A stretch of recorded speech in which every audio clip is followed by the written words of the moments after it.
just the way it is.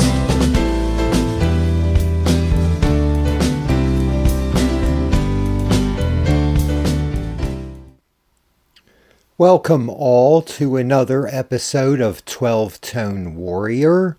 For this episode number 12, I'm going to make it about concerts I've seen. Particularly, I'm going to get into a little more detailed discussions about the best ones that I've seen. But this is really, I'm going to try to cover in one episode all the concerts I've seen over the years, and I'm going to link them to albums that I concurrently bought or may not have. We'll get into it.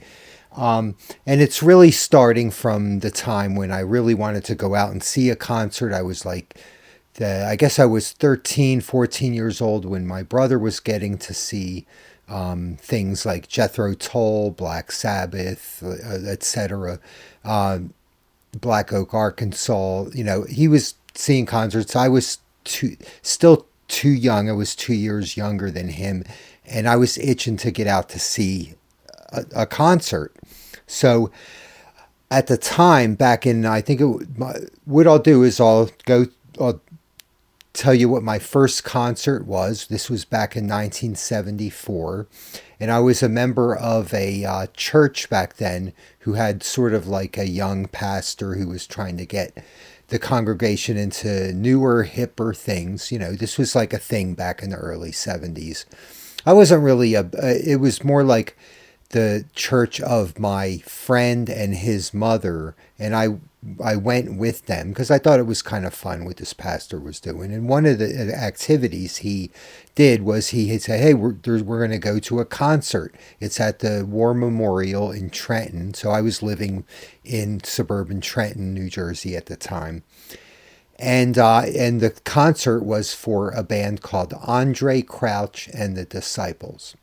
So this was basically a Christian gospel soul band. I didn't know anything about them at the time. And actually, long after I saw the show, I didn't even know. I just looked Wikipedia'd the life of Andre Crouch just in preparation for this episode. And I learned that he had a stellar and big music career doing production for, people like Michael Jackson and he worked with Quincy Jones. He did all this stuff in the music business. But when I saw him, he was still just considered a Christian gospel artist. He was pretty low key at that time. In any case, that was my first concert, and it was at a theater, not a stadium. It wasn't at a small club, and it wasn't at a stadium. It was in the middle. It was called the Trenton War Memorial Theater. So that was exciting. I got to see my first concert. So it was a little while now, about a year and a half had passed, and I still hadn't, all through 75, that was sort of a washout. And then finally, I think my dad prompted my brother. He sort of said, "Hey, why don't take your brother with your friends and let him go see a concert." So in January of 76, I got to see, I guess what I would call my first real concert. Something not small key, but low key, but something big, like a major rock act. And so the band I saw was Deep Purple, and this was in January of 76, and I saw them at the Philadelphia Spectrum. So this was the version Mark IV of the band with Tommy Bolin. So Richie Blackmore had just left the band, and this was for the tour of the Come Taste the Band album. So I didn't have that album at the time, and neither did my brother or anyone else I knew, but I went to go see that show. And this was at the Philadelphia Spectrum. It was my first time there. It was a freezing cold, 15-degree Fahrenheit evening. And so we had pretty much nosebleed seats. But it was quite an experience for me to see my first real stadium concert. The moment I walked in, the song Love Hurts by the opening band Nazareth was playing. And then we took our seats. So that was the first song I heard ever in a real concert. Really my second concert, but my first real concert was the song Love Hurts by Nazareth, who was opening up. And, we took our seats, and then I noticed there's this ritual that goes on there where like somebody's passing a joint around, and you take a hit, you pass it on. So anyway, that experience didn't get me into smoking pot or anything or becoming a druggie or, but that was like, okay, now I understood that they were to be the loudest band. They were written up as the loudest band in the world at that time. So I really got a treat for my ears, I suppose, that evening in January of 76. So another... basically, I'm just letting you know that even though this has nothing to do with the basis of this channel, like what's this got to do with being a rock keyboard cover player? Well, it has plenty to do with it. This is kind of information about the music I love and play and went to go see live, because I always stress I think live music is very important. So I guess, this is just one of the topics I wanted to cover, as well as things like album reviews and discussions, and like I did with the Canterbury thing a few episodes ago. So anyway, another year, 77 had gone through without any concerts. And then finally, now during this time, I was becoming a big Yes fan. Even though I had known the Yes Songs live album and Close to the Edge from years prior when my brother had his 8-tracks. So this was like back in 74 and stuff, 75 and 76. I already knew all this Yes material. But by 76 and 77, I was starting to collect and get all the Yes albums. So, and that included up to that time, their latest album, which I loved and was, I think, one of their best albums, which is Going for the One. And I shouldn't show the naughty cover, I suppose, but whatever. So this album, this is my original copy that I bought back in 77. I wanted to see them that year. I couldn't do it. But the next year, when they put out the Tormato album, I was able to get tickets to that, a few friends and myself, and we went to go see the Tormato tour at the Spectrum.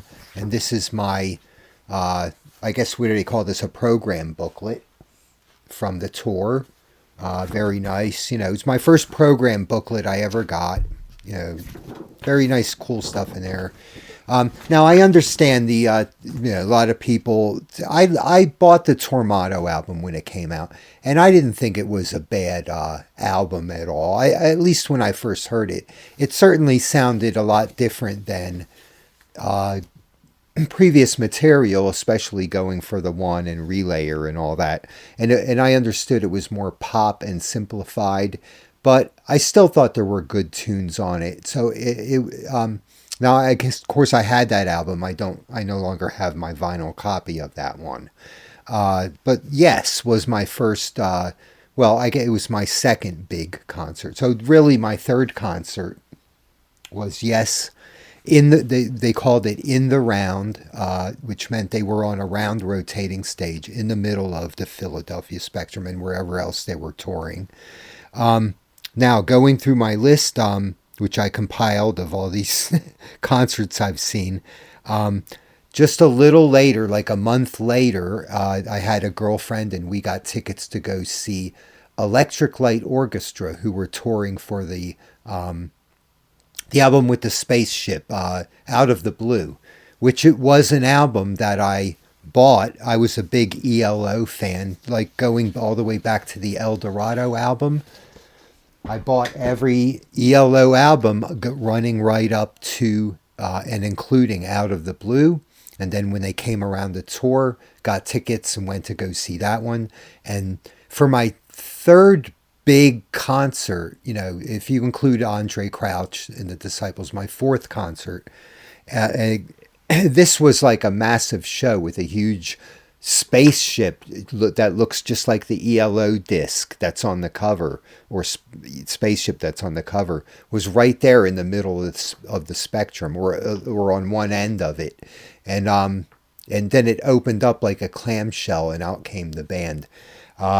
So that was an amazing show. My girlfriend, it was like the right show to go take your girlfriend to, because the music's very accessible and it's also progressive and has all these classical influences. So ELO, and then later that year I saw one more concert, which was Peter Gabriel. Now, I had a friend who turned me on to the Scratch album, this one. I don't know why I don't have that album out right. Oh, there it is. Never mind. He had this album on cassette, and I got to hear it that way. But this is the copy I bought a few years later. We went to go see Peter Gabriel for that Scratch out his second album tour at the Tower Theater in Philadelphia. And so that was a cool show. That was I didn't know who all the players were with Peter Gabriel at the time, but he had Tony Levin and I guess Rick Marotta on, all these people in his band that tend to work with him over the years, and have worked with him associated with Robert Fripp and such. And of course, Robert Fripp produced and played on that album. Moving right along, so that's it for 1978. And then the Peter Gabriel thing was a special show because it was going back to the theater experience, which I hadn't experienced since 1974 with that Andre Crouch show. Everything since then had been Spectrum, stadium, and then finally back to something smaller with Peter Gabriel. In 1979, that was a pretty sparse year for me. And again, as I go through this list, these are things I can only remember. And I think I got most of the stuff, but I know I'm missing shows on here that after I'm done creating this episode, I'm going to go, oh, damn, how could I forget that one? But I'm pretty sure, the best of my memory, these are all the shows I've seen in my life. 1979, I saw Yes come back. They didn't have a new album that year, but they did their same In the Round tour, with Tormato still being the latest record. Rick Wakeman and John Anderson still in the band, and only to be for like another 6 months. And then a big show I saw in 79, and this is the only other one I can remember from 1979 that I saw, is The Who. And with that, I saw The Who come touring for their Who Are You album. Of course, Keith Moon had already died, and this new guy, Kenny Jones, who I already knew him from The Faces, was in the band. So now this was the Notorious tour. Well, before I say that, my love of The Who music goes back to my love of this album, Quadrophenia. So this is not the album of the tour, but this is an album that I knew since the days when I listened to my brother's 8-tracks. And that's my copy that I bought like a few years later. So I was already a big Who fan just based on that album. And I already had heard the Who Are You album from a friend, who played it for me. So they come around, we drive to this gig. And I didn't know, of course, no one knew at the time, that this was the Notorious tour where like some guy got killed out in Cincinnati as they stampeded in to go see this general admission show. Big mistake to do this general admission, but for it being The Who. But with them playing a place like the Spectrum, which is this kind of smaller size stadium, not quite at the level of Madison Square Garden or the Nassau Coliseum or anything like that. It's general admission. I'm standing in line. I'm standing right near a gate, a spiked gate. And they call the okay, everybody in, we're, show your tickets. And I'm getting pressed up against this gate, and I feel like with the spikes almost going into my stomach, and I thought I was going to die that day. I really thought I was going to die that day. And then a year or two later, when I read about the story of what happened in Cincinnati, I thought to myself, holy smoke, I'm lucky I wasn't that person. I could have been the second dead person to go see the Who that year. But in any case, it was an exhilarating show, and that was really since I never got to see like Led Zeppelin or Pink Floyd, who were the other massive bands that would play only the big places and not come around that often. This seeing the Who was more like that kind of a concert. It was like, all right, now we're in the big league. You've seen Yes, you've seen ELO, you've blah blah blah, but now this is the Who. And yeah, it was pretty wild in there. Everything from girls going topless across the aisles to, I mean, this was something else. Really not my crowd of people, if you know what I mean. If for going to see concerts. But anyway, that the show was great. What can I say? It was the Who. 1980 was the year that really kind of took off for me. This year. I have already, I can see like 9 or 10 bands that I saw this year. And I would say the earliest one, the one I can remember seeing the earliest out of all of these, was a small show. And I decided to go see, I heard Rick Derringer was playing, and I was always a big fan of the Edgar Winter group with Rick Derringer. And that whole thing with that whole scene, Johnny Winter, Edgar Winter, Rick Derringer, Dan Hartman, Ronnie Montrose, So with Rick Derringer playing a small club in Cherry Hill, New Jersey, I decided to go down and see him there. And that was my first time getting to see pretty much in a close and intimate club setting one of these, one of my heroes, but wasn't real popular by like 1980. So I saw Rick Derringer, and then I saw Peter Gabriel again, but this time in Asbury Park. This is the same place. It's the Asbury Park Convention Center, and this is the same place where King Crimson did the tour for Starless and Bible Black. They played there.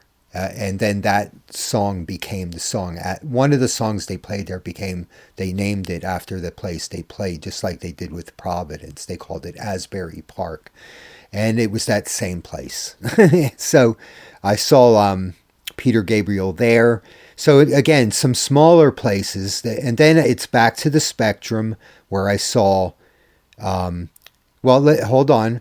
Before that, I went with a group of friends to go see Genesis. So for this tour, which I have both the album and the program guide, so the Duke tour for this album, and there's the program booklet. Again, I guess I don't have to open up and go through all these, but it's nice to show you, what they look like inside some of the pictures. Got Phil Collins there in the nursery crime days, whatever.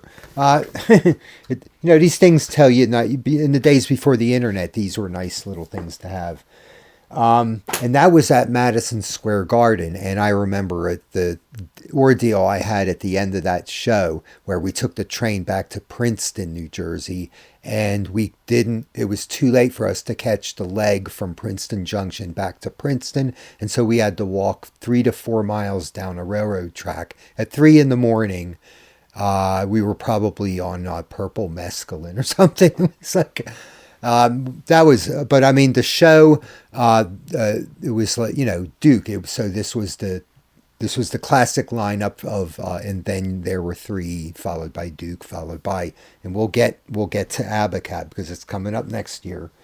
That was a great show. Then back to the Spectrum for a few shows. I went to go see Kansas that year. I saw Jeff Beck. Now where's the Jeff? Oh, here we go. I saw Jeff Beck at the Spectrum for this tour, the There and Back album, and great show. Now, this was the first show I noticed going to the Spectrum, where I didn't see all. I'm always used to seeing like just about all the seats filled, not necessarily sell out, but like pretty packed. And I noticed, for Jeff Beck doesn't seem to draw quite a crowd, but he still held the Spectrum pretty well, and it was a great show. Great band. And great guitarist. What can I say? Then Yes, again, for the drama tour. So I was still very much a huge Yes fan, even after the Anderson and Wakeman left the band, and so I got the album Drama and went to go see them again at the Spectrum. So this is with Trevor Horn and Jeff Downes in the band, replacing Anderson and Wakeman. I thought it was great. I thought it was a great show, great band. Can't really complain. They still did a great, put on exciting music. That was the last time I ever saw Yes in concert. Moving on, more of 1980, I saw Frank Zappa. So now I'm showing you the album. This isn't the album, of course, for the tour, but this was always my favorite Zappa album. Always is Roxy and Elsewhere. But I guess I saw him in probably like September or October of 1980, and it was at Rutgers at one of their basketball stadiums or something. And he did mostly instrumental music. He didn't do stuff from Chic Your Booty and Joe's Garage. Maybe just one or two tunes, but it was one of those shows where he decided to mostly do instrumental stuff. But it was a great show nonetheless. Now, I think this is the last one I have to mention for 1980, is at going back to I have another one yet. I saw Dave Mason. Now, I had a choice. This was for the Back to the Theater in Trenton, which was called the War Memorial Building. I had a choice with a friend who, it was either he had tickets to go see Robin Trower at the War Memorial. Glenn, you want to go see Robin Trower, but his sister had tickets to Dave Mason. Glenn, you want to go see Dave Mason? And I chose Dave Mason. But so I lost my one chance there to see Robin Trower. Not if I really wanted to see him, I would have caught another tour. But that was my one, well, here's a ticket to go see him. But I enjoyed seeing the choice I made there with Dave Mason. So seeing Dave Mason was good. And then the piece de resistance for 1980 was Weather Report. My one and only time seeing not my one and only time seeing Zavanol, but my one and only time seeing Weather Report. And that was for this album. Now, I didn't have it at the time. The album I had, so this is called, let's see if I'm not getting any reflection on that. This is Night Passage, and this was the album that they were touring for. So Jocko was there, Peter Erskine, but the album I was really into at the time that drew me to want to see Weather Report was this album, 8:30, which I had on vinyl back in the day. This is now my CD copy. And I was like really into the 8:30 album, and then I heard Weather Report was coming around, got tickets to the War Memorial, took a friend, bought his ticket, and we got to see Jocko do his thing. So up on stage with the, talcum powder on the, well, I didn't know anything. I didn't know he was doing that, but then I remembered in my mind, yeah, that's right, he was doing that after I heard that that's what he does. All right, let's see here. We're going to try to move this along a bit. So 1980 was a really significant year for me. Things start to taper down until 1985, which is going to be a big, big year. And at that point, I'm going to take a break in this episode. I think I'm going to continue it onto episode number 2, because I'm going to be exhausted talking about all this by the time I'm done with the year 1985.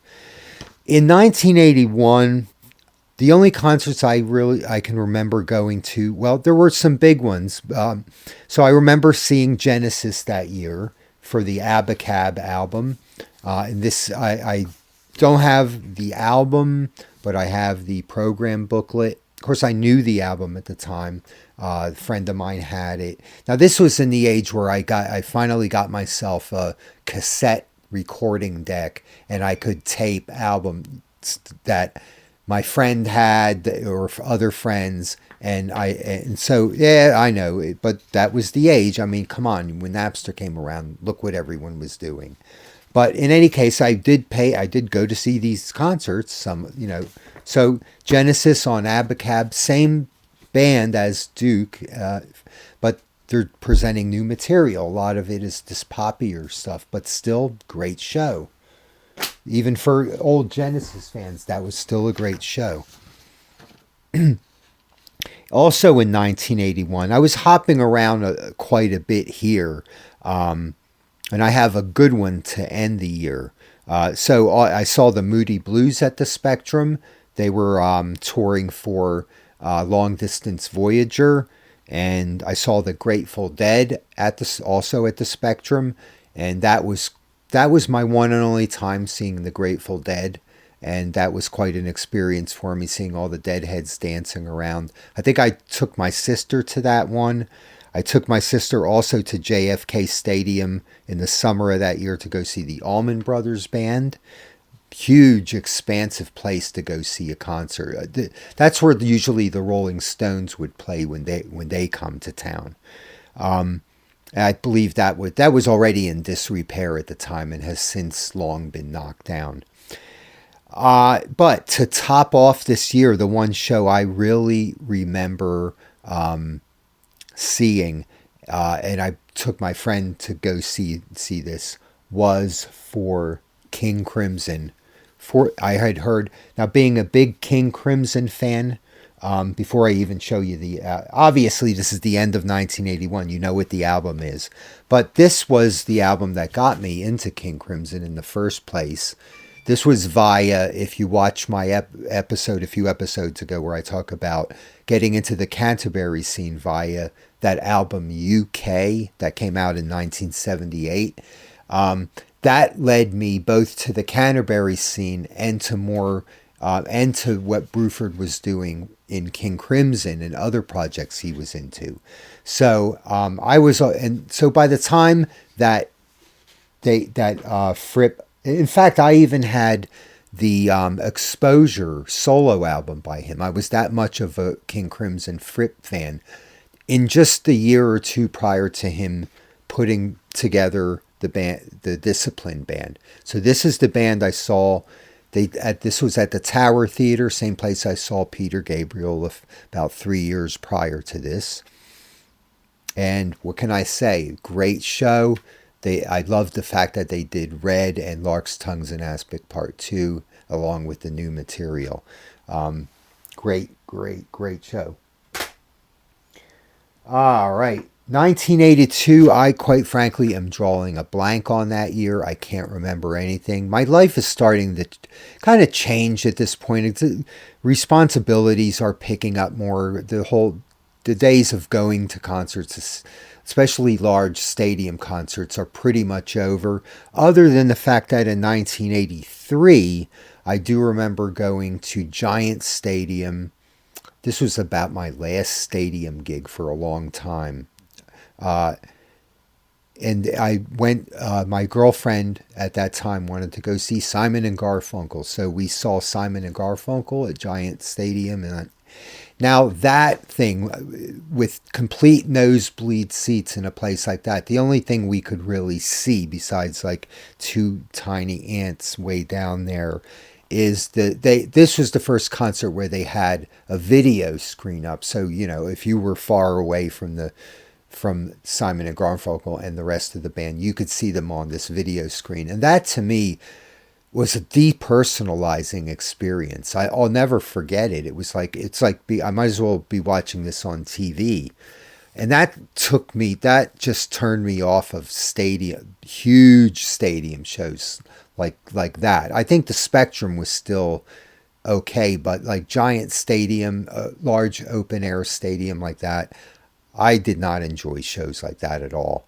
So now in 1983, the thing that I'm starting to morph now into going from stadium stuff to small jazz club shows. So I do remember in 1983, before the year closed out, I became a Pat Metheny fan, and I got this album, Travels, and I had heard it on Rutgers radio, and this sort of leads off into my meeting my friend and getting into bands at Rutgers. If you have heard me from a previous discussion, but with this, then toward the end of '83, I heard he's going to play MacArthur Theater in Princeton, or is that what it's called? I think it's the Carter or MacArthur Theater. And I got tickets and went to go see the Pat Metheny group in a pretty intimate setting, not a club. But it's a small college theater, a very old one, just like goes back to whatever, and so this turned me on to, wow, I really want to see more jazz stuff, instead of these rock shows at stadiums. So that's it for '83 according to my memory. And with 1984, this was a year where I was doing a lot more album collecting than I was busy at my job working for an insurance agent at the time, and I don't know, it just didn't seem like a big year for me. But I do remember towards the end of that year, as I was starting to hang out and starting to see a small club band that did fusion a la Jeff Beck, that style, in New Brunswick, a band called Stretch, at a small club. I also, right around that time, Pat Metheny was playing Rutgers. So this is about a year after I saw him in Princeton. I was hanging around with this new friend I had that would become my friend for years afterward, named Dave. He was a Rutgers at DJ and was promoting that band Stretch at the small club in New Brunswick. And then we went to go see Pat Metheny together in '84. And then I learned later that he interviewed Pat Metheny. But I had left the show. But he's a DJ. He didn't tell me at the time that was what he was going to do. And then he aired that. Like like a week later, he aired that on Rutgers radio. So this was right at the end of '84. So 1985 kicks off in a big way. I mean, look at my list here. If you look at, can you see this list? If you look at that column, look at the middle column there. That begins the year 1985, and it runs almost halfway down the page. And it's insane the number of bands I saw in 1985. It basically changed my life musically. The earliest thing I can remember in seeing in 1985, and I don't have a record here don't have a record or CDs to show it, so I'll show you in screenshot wherever. Was the Roaches. The Roaches, yes. Now this is a three-piece female folk harmony band that they had an association with Robert Fripp. I think Robert Fripp he produced or co-produced or played guitar on either end or with all that on their first album called The Roaches.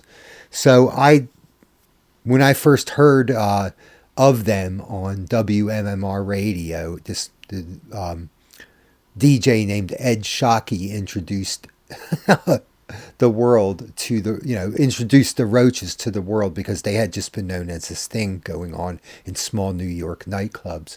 I loved it. I loved this kind of quirky, funny thing that they were into.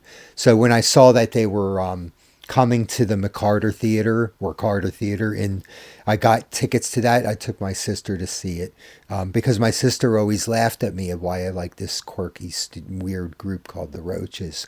That she walked away convinced. She went, "They're good. That they're good." So, in any case, moving along. Now, I saw a lot of shows. Excuse me. I saw a lot of shows at Rutgers at various of their functionary places, anywhere from like a cafeteria area to, to the basketball stadium to a medium-sized gymnasium. So there were all these different places where you could go see things at Rutgers.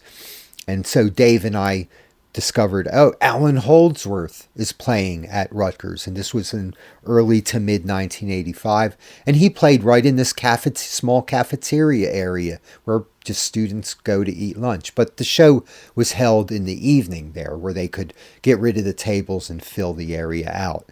So it was sort of like standing room only, cafeteria area, Rutgers University, Alan Holdsworth. And I think it was a year before the Atavachron album. I think the latest album was Metal Fatigue at this time. Great show by Alan Holdsworth in a small setting like that. And now right here, about here on my list, I have a number of jazz clubs that my DJ friend and I went to, where he would go backstage after the shows and interview the musicians. So I have now a lot of these were not like they were throw together bands that would involve all the players on the New York jazz fusion funk scene. So it would be like people like David Sanborn. So I have one of these shows I saw Dave. Now this is where I start to meet musicians. All the way up until here, I haven't met anyone of any significance. Here I start to meet musicians. So one of these shows we go to is David Sanborn and Friends and this was, I think, at the what's this place called? One of the big clubs in New York. I just can't remember the name. I can't remember the name of it right now. But it was David Sanborn with a throw together band. Oh, the Lone Star Cafe. Sorry, at the Lone Star. David Sanborn, along with some, I think it was Richard T. on keyboards. I think a guy named Dave Weckl, who we never heard of before, on drums. A few other big, kind of well-known jazz people, and then, Marcus Miller on bass. So it was just a kind of a throw-together band. And then after the show's over, Dave goes, "Come with me. We'll work our way up. I got my backstage pass. And let's go meet these guys." So, we're hanging in the back dressing room of the Lone Star Cafe, meeting with and talking to David Sanborn and Marcus Miller, whoever else was in his band at that time. Not David Sanborn's band, but in this throw together band. Yet Richard T. was there. Great fun times. Another one of these things was Lee Ritenour and Friends. So this was that sort of GRP. They were promoting, they had this GRP All-Stars lineup going on with Lee Ritenour, Dave Grusin, who else was with them at the time? Abraham Laboriel on bass. And they had a guest singer, Diane Shore. It was that whole band. Carlos Vega on drums. And we went to see them at a small club and met and hung out with the GRP All-Stars after the show. And at that show, when the show let out and Dave and I left the club, we met George Benson walking down the street right there in New York with a girlfriend around his arm, and he was on his way. He just got done with the gig and was on his way home or something. So fun times. I mean, it was like I went from almost dry years in the years leading up to 1985 to like a smorgasbord musical shows and experiences and meeting people. Another one of these and Friends thing was Michael Brecker and Friends, and this was a show that a gig he put together with Don Grolnick on keyboards, Will Lee on bass, Omar Hakim on drums, and this was at a small club called the Seven. It had the name Seventh Avenue South. It closed just a few years after this gig, and I think that was a club that was owned by the Brecker, or that a club they were running. So at Seventh Avenue South, kind of hung out with Michael Brecker and Friends, talked to Will Lee and Michael Don Grolnick and those guys. And then there was this big one towards the end of the year. This happened sort of in the middle. I think just like around the same time all these were going on. Pat Metheny and Friends. So what happened was at the Irving Plaza, they had a memorial concert for Colin Wolcott, who was the percussionist in Oregon. And so Oregon, who was an ECM artist at the time, so was Pat Metheny and a lot of these other musicians I'll mention in a moment. They had a memorial concert for Colin Wolcott about 6 months after his bus crash in West Germany that happened in late '84. So right here around April or May or June of '85, Dave and I go to see this memorial concert. And at that concert, when it was over, we met and talked to Pat Metheny himself, Jack DeJohnette. Hold on, I got to get my glasses for this. Sorry if this is a big bragging session for me, but I do enjoy doing this. No, all right, I'm kidding. But yeah, we met Jack DeJohnette, Don Cherry, Ralph Towner, John Abercrombie, and then his the replacement percussionist for Colin Wolcott in Oregon, Trilok Gertu. So we met and talked to those, as well as I think a few other ECM artists I'm not quite possibly remembering, including the members of Oregon. So Paul McCandless, on and on. Now this next one was a fun one. We met the members of Spyro Gyra after Dave and I went to a show there at the Club Benet in New Jersey. This club, it was a well-known, Dave told me this is a well-known club, Club Benet, Bene, and Spyro Gyra's playing Let's Go, and then Dave snagged another interview session, and I got to meet Jay Beckenstein and all the, Tom Schumann, all the members of Spyro Gyra. That was a fun one because those guys were just a lot of fun, and they had their girlfriends with them, and they were just joking around, kidding around. Loved to have us backstage. Great bunch of guys. Through most of this, I was just a flower on the wall. I mean, I would hardly try to say anything, I was too shy. My friend Dave was like all over the place with his interviewing of people. Now comes the big one, the interview with Bill Bruford and Patrick Moraz. So Bruford and Moraz, or they were just called Bruford Moraz, and they had a new album out called Flags. This was their second album after the piano and guitar and drums album. And they're playing Rutgers. We go to that one. Dave snags an interview there. Now this one, somewhere in my basement, I still have a cassette copy of this interview that Dave did with Bruford and Moraz. And I remember the interview fondly. I remember Bill Bruford getting kind of tired of it, and kind of like, okay, enough of these questions. He kind of walked off. He politely walked off after maybe 5 or 6 interview questions. I'm a busy man, all right, whatever. But Patrick Moraz stuck around for the remaining 35, 40 minutes. And he was happy to talk to us and indulge our questions. And some of the questions we asked really were quite silly. I even tried to get one in there because I was trying to overcome my shyness, and I could feel Bruford kind of tugging at me, like, so what do you mean by what's wrong with electronic percussion, or whatever. I'm kind of ashamed that I even asked these questions, but hey, that's the way it was back. You want to meet people. And you're a little shy and you're a little starstruck. But by the time the interview was done with Mraz, I felt very at home with him, being he's a fellow keyboard player and a progressive one at that, and really one of the best worldwide keyboard players, progressive or otherwise, that there ever was. Let's face it. So that was a big interview and meeting people kind of thing. Let's go. So for the rest of 1985, shows that I saw were things like Miles Davis at the Pier in New York. I saw Lonnie Liston Smith play a small club, a bowling alley in Plainfield, New Jersey.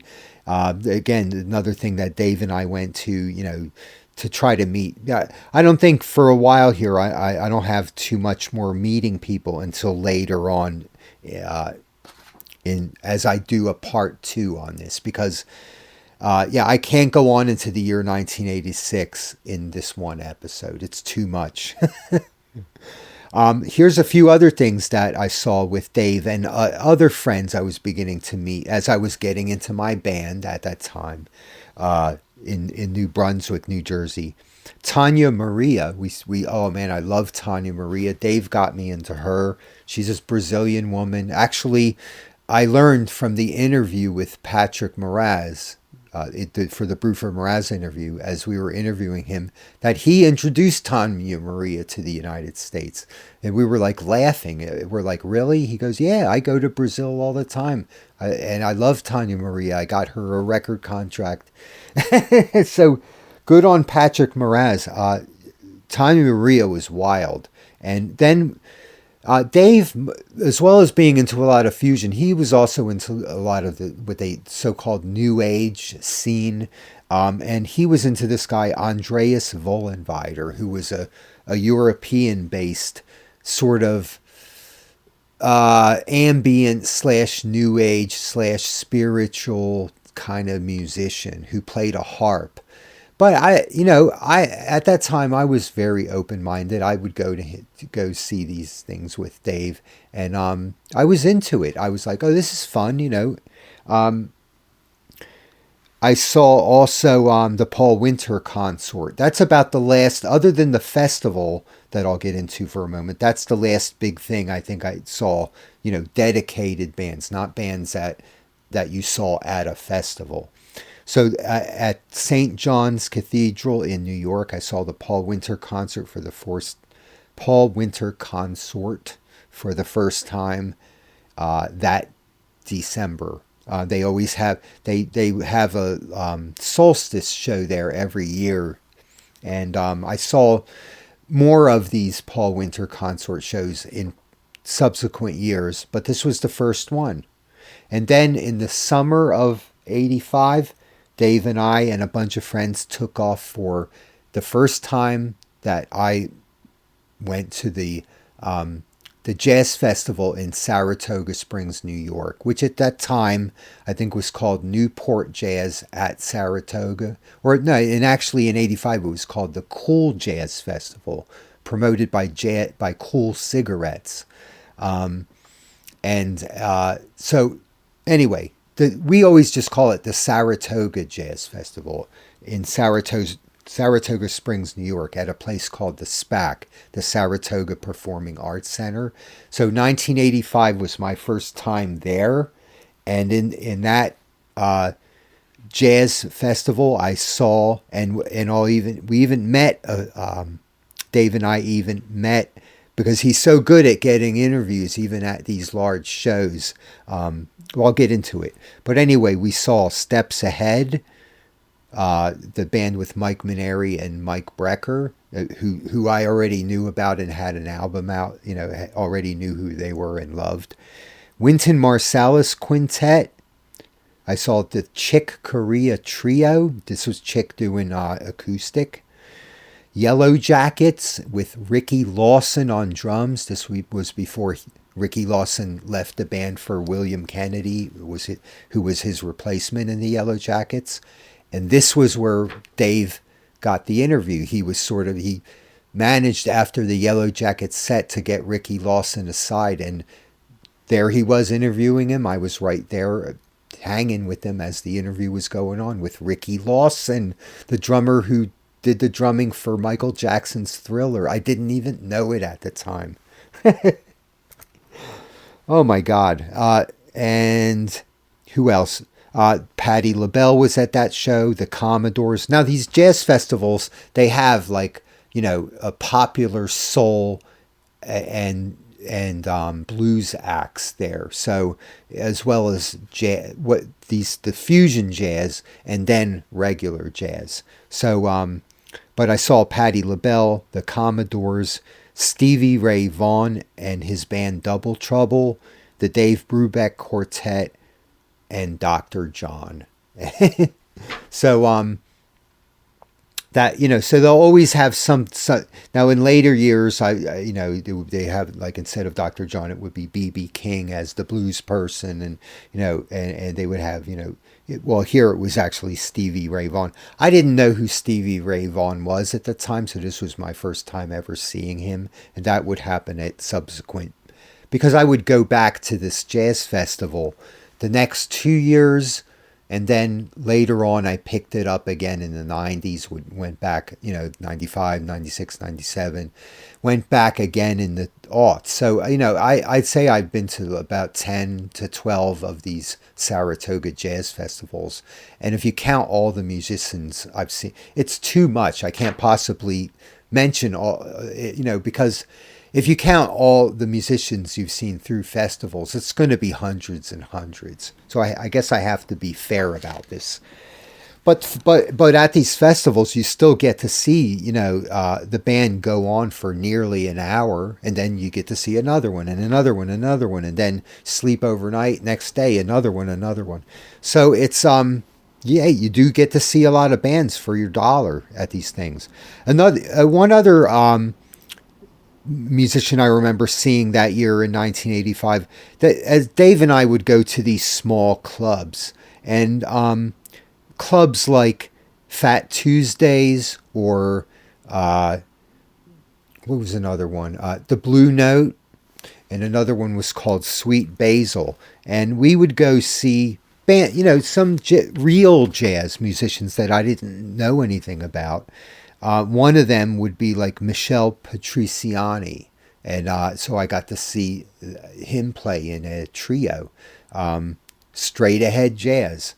And then at Sweet Basil, we would go see Ruben Blades, who, I think he became later more of an actor. Like, he's in that movie, the Milagro Beanfield War. And he's known more as Ruben Blades. Like, they pronounce his name Blades, Blades. But we called him Ruben Blades, back when we saw him. And he was a percussionist, a musician, kind of like a modern day hip Desi Arnaz, if you will. And I enjoyed seeing him at Sweet Basil. And then we saw also Dave Valentine, who was part of the being promoted on the on Dave Grusin's GRP label. We saw him at a small club, a very small club, somewhere up in the Bronx. So Dave Valentine, a great flutist. So there, I think I'm pretty burned out now. We'll move. I'm going to do a part 2 on this, and we'll just extend it 1986 to the present. I'll go over.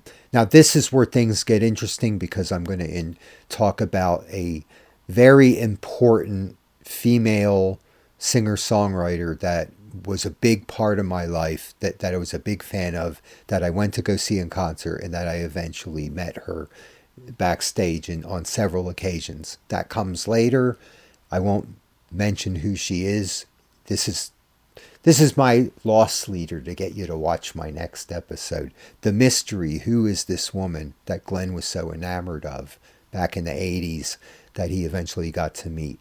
That is for the next episode, as long with all the other concerts and things I've seen. I hope this has been, not really, this hasn't been informative because it's just all about me and concerts I've seen, but it's to kind of share with you, these are the things that made me a musician, that made me want to go out and do this, was all this excitement of seeing bands that were not like gods on, like when I went to see the stuff in the 70s and I'm like seeing Deep Purple. I'm a 15-year-old kid and I'm seeing Deep Purple at the Spectrum, and the place is packed and it's filled with marijuana smoke, and the band is way down there.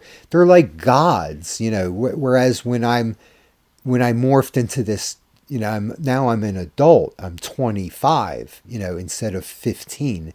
And I'm going and meeting musicians, and I feel like and they're small clubs, so it's not like you have to worm your way into a huge stadium thing to get down there, at least to see the band up close, if not meet the musicians. That was impossible. So this was more like getting, I'm feeling my oats now as someone coming up in the music world. That's what it felt like anyway at the time. So that's why I'm sharing all this with you. So we'll continue 1986 forward on the next episode. Hope you enjoyed it. Smack that thumbs up button, and subscribe if you want to be informed of future episodes. And I'll see you on the next one.